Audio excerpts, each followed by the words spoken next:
I got it. I got it. I got it. I got it. I got it. Stop. We need to put those up on the right. Yes.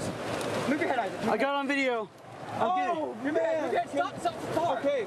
We need to run off if we want. Quelle est la première chose que vous pensez quand je dis le mot tornade? Si vous pensez aux États-Unis, alors j'ai gagné.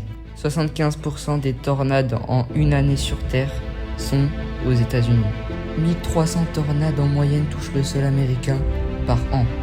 Mais cela n'est pas dû au hasard. C'est grâce à une géographie exceptionnellement favorable à ces phénomènes.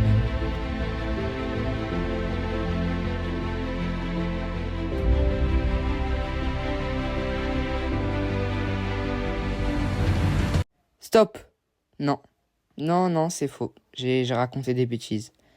Certes, il y a bien 1300 tornades par an aux États-Unis, mais plus de la moitié d'entre elles se forment seulement dans une région de 500 km² qu'on appelle la Tornado Alley.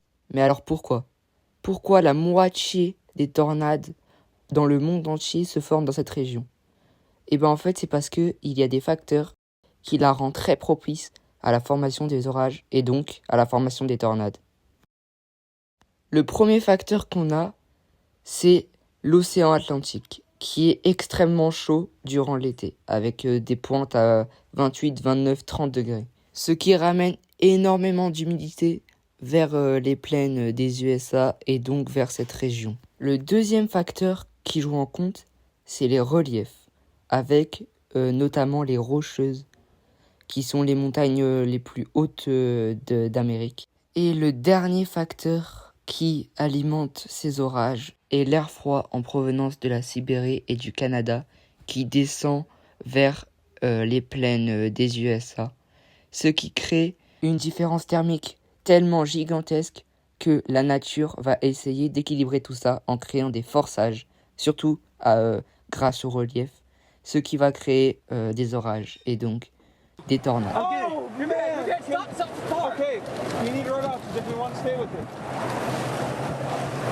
Mais alors pourquoi moi je vous parle de ça? Bah oui, le sujet de la vidéo c'était la tornade de Paumas qu'il y a eu ce lundi dernier et pas la Tornado Alley. Et bah vous allez voir, en fait ça va quasiment tout expliquer. En cette journée de lundi, on devait avoir des orages pour le sud. Des orages assez normaux comme on en retrouve à chaque saison. Mais ce qui va se passer en fait, c'est que tous les paramètres que je vous ai cités de la Tornado Alley vont être réunis cette journée. Le premier paramètre qu'on a eu était l'air froid arrivé du Groenland, car on avait une dépression sur le Portugal qui allait arriver sur la France et donc donner un air plus froid en haute latitude. Le deuxième paramètre était les températures au sol, pas caniculaires mais quand même extrêmement chaudes, avec surtout la mer Méditerranée qui était exceptionnellement chaude cette journée, avec du 30 degrés dans le golfe méditerranéen. Et enfin, le dernier paramètre qui est les reliefs, même s'il est toujours présent en France, il joue quand même son importance. Tout commence à 8h du matin avec Kéronos qui publie leur carte du risque orageux pour la journée avec un risque violent, avec pour la première fois de l'année un risque au-dessus de 30% de tornades ou de tuba. C'était surtout pour les régions du sud-ouest où on devait faire attention car tous les paramètres comme la Tornado Alley étaient réunis avec la température de la Méditerranée qui était extrêmement chaude, ce qui donne un air très humide qui remonte sur les plaines et les Pyrénées. Le deuxième, c'est les Pyrénées qui étaient présentes et qui font office de barrage. Et le troisième, c'était l'air froid en provenance du Groenland avec cette goutte froide au Portugal qui allait dans la nuit de lundi à mardi aller sur notre pays.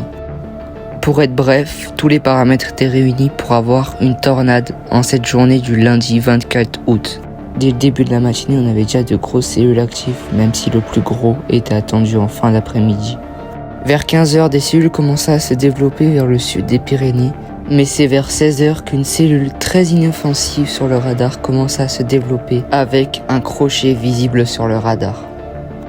Sur Paumas, c'est en rotation, c'est une tornade énorme, je l'ai tout en vidéo, Je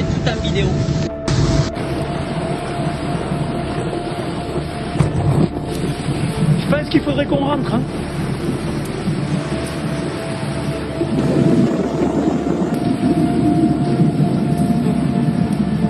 Après que la tornade ait touché le village de Poma, le crochet était toujours visible sur le radar mais la tornade a arrêté de toucher le sol. C'est vers 18h où l'orage a commencé à prendre une signature linéaire et donc a arrêté d'avoir des effets tourbillonnaires à l'intérieur.